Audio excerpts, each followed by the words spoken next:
All right, so we're going to move on to step 4. Welcome to step 4. Remember, we just did those cutoff edges for our name. And if you notice, I didn't do much to the bottom.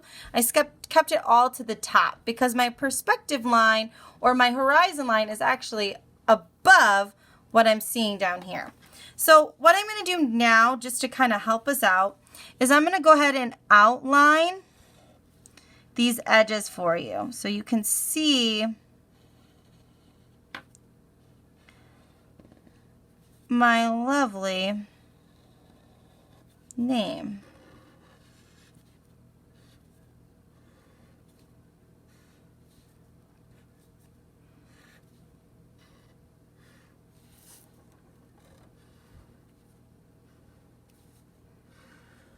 Now you should do this with a pencil, you could do this with a marker, you could do this with whatever you have available. That's totally fine. If you just want to do it with a pencil, that's totally fine. You do not need to do this with a Sharpie and have the tools that I'm using. You can do art with anything, and you can create art with anything. You could even do this on, if your parents will allow you, do this on a mirror. That would be kind of fun. To do this in a mirror. I just taught my daughter that yesterday, that you can do art on a mirror. All right, kind of make that a little bit bigger. All right, so now I just outlined my name in Mary. There's my name. The next thing that you're going to do is we're going to start doing shading and coloring. So I am actually going to stick with Sharpie so that you can see it. And then I'm also going to stick with actually some really bright green and yellow, and you know what, I'm really liking this orange, kind of these bright colors. If you don't have markers, crayons work. If you don't have, if you don't even have crayons, you can do shading with pencil. It's the same idea. Or even if you have a Sharpie, just stick with Sharpie. It's fine. You can just do black and white and make it contrast even more. So the next thing is I'm going to kind of think about the artist that I really like a lot actually is Scene. And I also like Pink Lady, who we've kind of talked about, who's really organic with her work. And I'm going to show you some ideas that we can do with your art. So the first thing is I'm going to stick to this M here. And I'm going to go ahead and show you some things you can do with a Sharpie or with a pen. If you're just doing black and white with a pen, you can do the same thing. So I'm going to find every part that's on top, that you see on top, we're going to leave white.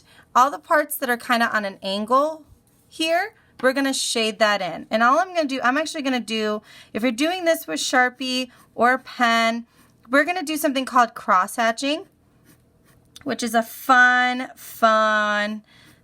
technique, okay? And that's all I'm doing, okay? And all you're taking is you're taking your pen or your marker and you're making slashes, okay? You're just making slashes.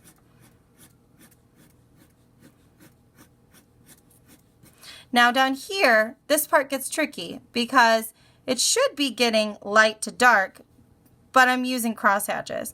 And I'm going to go again the same way.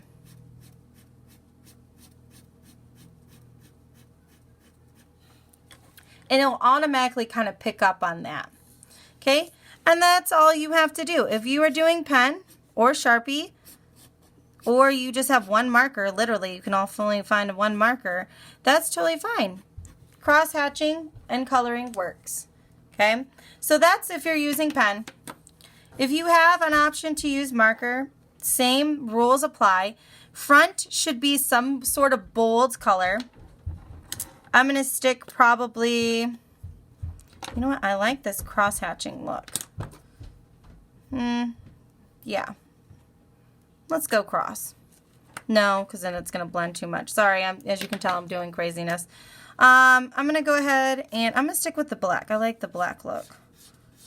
So I'm going to color it dark. Yours does not need to be dark. I'm just going to color mine dark just because,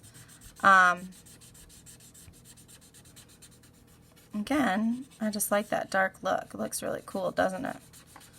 And when you're coloring, just like we talked about, we don't want to scribble scrabble, but with at least Sharpie, go the same direction.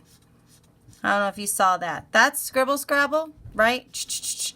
Go the same direction with Sharpie and nice strokes.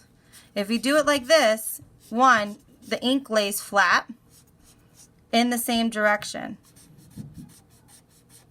And it allows for a smoother palette on that paper there. The next, I'm going to go crazy, and I'm going to actually go ahead and I'm going to turn this yellow.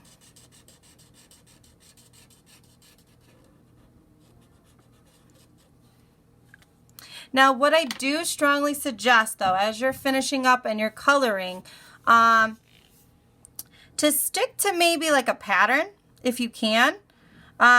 So either like maybe just 2 colors. I strongly suggest something that contrasts each other. For example, this black and yellow, or even this black and green. I'm going to show you this in an opposite way. So if I wanted to maybe color this green,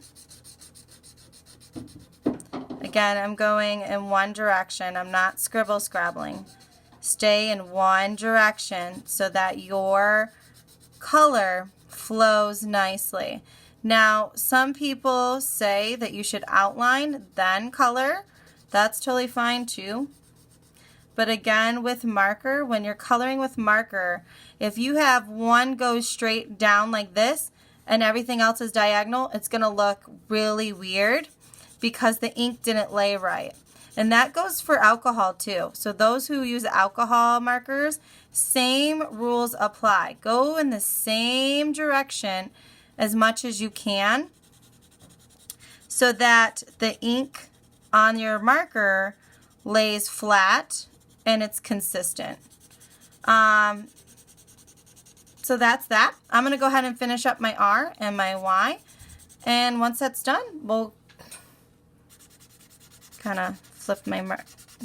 And these are markers I actually got from the dollar store right around the time the quarantine started, because we actually found out my daughters don't have markers.